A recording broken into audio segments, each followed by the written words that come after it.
black sister who's got the NAACP verified up with the pro-life movement. She works with the justice side of the NAACP, but she's concerned about little babies being aborted. And the Georgia NAACP chapter. Now, she's from Georgia? She's from Georgia, okay. Macomb, Georgia. And they actually adopted a pro-life resolution, which should have, according to the NAACP National Convention rules, was supposed to be brought before the convention, read, and then they can vote it up or vote it down. Well, Georgia passed this pro-life legislation, went to the NAACP National Convention, and that's where the fun started. And we have with us our favorite guest from Michigan, Dr. LaVon Ewell. Greetings, Brother Hunter. God bless us. Now, we understand you were there, so now I've set this thing up a little bit, but tell us what happened once the fireworks started up there in where you were in Detroit. And say the least, we had fireworks here. Thank God, though, for all the great pro-life folks out there like you and Mark and the Life Dynamics crew. It was quite a scenario that took place with this particular situation. The Iron Curtain of resistance was pierced somewhat during this convention. Talked with Dr. Alveda King, who went into the convention as a paid delegate. She was one who had the correct credentials, and she went into the earlier session. It started on a Saturday and went through, I think, a Thursday. Alveda went in along with some other folks from the Macomb, Georgia, and the Georgia NAACP and talked to the folks on the inside. Now, this is from Alveda's mouth to my ear. She talked to Julian Bonds. Everyone treated her very courteously. But when it came time for her to have an opportunity to bring up a question or bring up the issue to the floor, they cut off the time allotted for people to do that. And she said she saw someone mouth, she's going to talk about abortion. So Alveda was cut off, and there was some others with her who went in so they could press the national leadership of the NAACP to show that they cared about saving the lives of black children, and she was resisted. And so we'd had a two-pronged attack, which was quite a coordinated effort between numerous different entities in the pro-life community, not just the black community, but black pro-life community. We did have Dave Gardner from Washington, D.C., and we had Arnold Cuthbertson from Ohio, and others. We had, to say the least, Dr. Childress from New Jersey. All of us were working together on this project. So when the inside operation didn't bring forth the fruit that we were hoping for, the second aspect of our approach was to come from the outside with a protest. And there again, my good friend Steve Kongreski, who has a GAP demonstration, we showed up Tuesday during the convention on Tuesday, July 10th. And we had our big GAP pictures, and we had our Life Dynamic brochures, as well as the question from the Right to Life folks here in Ohio and Michigan. And we were trying to get to the delegates because Alveda King was not allowed to get to the delegates. Inadvertently, I went into Cobo Hall where the big thing was taking place, the big convention, with some flyers in my hand. But to be honest, gentlemen, this is just our God was in the program. I went in looking for washrooms because I had these folks out there with me in 90-some degree heat who were protesting for life, and I said, we've got to have some washroom facilities. I walk into the convention hall, and here's this large group of delegates walking up and down. I'm right in the middle of it, and we started passing out the brochure and flyers and information pieces to over 500 folks. I wish I could take credit. We had this great strategy, but it just showed the divine hand of God. Even though they prevented Alveda from bringing it to the delegates, we walked right into the Cobo Hall, right into the lobby with hundreds of delegates, and passed out the information brochure.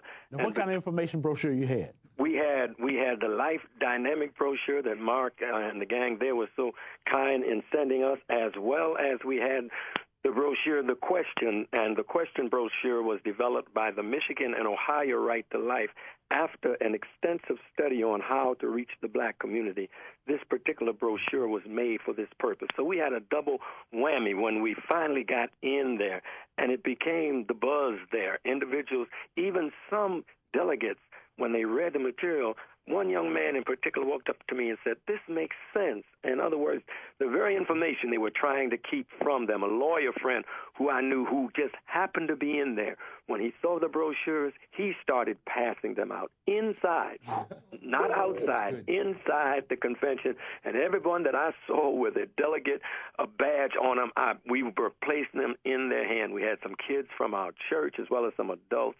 And so God gave us a great victory in being able to expose the NAACP's national authorities or national officers to the reality of the fact that they need to care about black lives being worth saved. Isn't it amazing, Johnny? Think about this. The niece of Martin Luther King is censored at an NAACP national convention. Yes. Is that unbelievable? It's incredible. Let me tell you something. Politically incorrect views. Let's just say this for a moment. What if, let's turn this around. What if the Republican National Convention had her on the schedule to talk, and they decided they didn't like what she was going to say, so they cut her off? It'd be in every newspaper. What would these same people be saying? It would be headlines. And there's another aspect. Again, the news media circled us and totally ignored our presence again with this demonstration. And we had people out there for 8 hours. Case a comparison, one of our senators here who does support the war, there was 20 people standing in front of his office. We hear it on the news. We've gone there with 80 and 100 folks, and they totally ignore our presence. This media blackout on the liberal side is just astounding. Now, Dr. Ewer, tell me, because I talked to Pastor Clenard just yesterday. Yes. And he is so mad, he's already geared up for next year already. Oh, we're ready to go back. And the reason he said is the NWP has not only showed their hypocrisy, but they have violated their own rules. Their own rules. They ignored, and this is the second time a resolution like this has been presented. In 2004, Macomb was affected because in 2004, the NAACP came out and made a pro-life statement, but this same chapter sent, again, a strong resolution, and they backed down to the neutral position, whatever that means. But nevertheless, this time, they just totally ignored it. And yes, Dr. Childress and myself and others, we're ready to go back there next year in even greater numbers. Well, you know what I think is happening, Dr. Ewell, and Johnny and I talked about this last night. This is a good thing what happened here, because what we're doing is we're forcing everybody's hand to be put on the table. Exactly. We are making everybody put on a uniform. Either you put on the uniform of life or you put on the uniform of death. Right. But you're not going to be able to hide behind this anymore. And what you're doing up there is forcing the hand of these people. And the news covers, though the liberal media ignored us, the largest Christian station interviewed us on ground during the demonstration. The second largest Christian station, I was interviewed by at least 5 different stations while we were on the ground that Tuesday. So the word wasn't totally blacked out from the Detroit metro area. Thousands and thousands of Christians, and then Day Gardner's broadcast covered it. The Catholic news broadcast, which covers this area, covered it. And so 6 stations, 5 on that Tuesday, and then my friends over at WDEO, the Catholic station, they carried us for 20 minutes, a report the day after.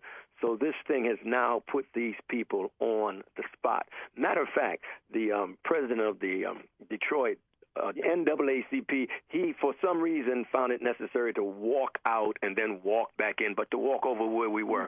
One of the big news stations reporter walked right by our Gap demonstration on the side of the street.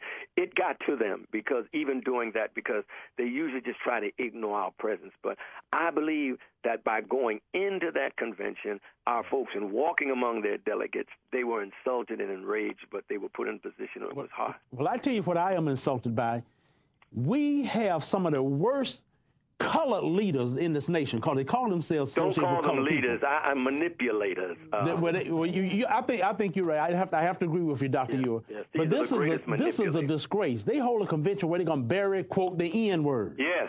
And little babies are dying. We've already lost not only 13 million black children, but we have lost the descendants of those children. And those turkeys sitting in there and don't even allow another state chapter to say, we need to address this issue, and they don't even have the guts enough to raise it up. I don't think they don't have the guts. They're so greedy money-wise that they have put money before the children. These people are worse than the Klan, and I want to call the NAACP on the spot. I think Julian Bond needs to step down, resign, and they need to get a whole bunch of new leadership in there. Otherwise, blacks are being sold out by these folks, and we need to do something about it. Well, they have been sold out. Johnny, you need to loosen up and tell us how you feel. Tell us how you really feel. I agree 100% with you, Dr. Hunter. It's appalling that they would consciously, and this is a conscious decision made under the guise of political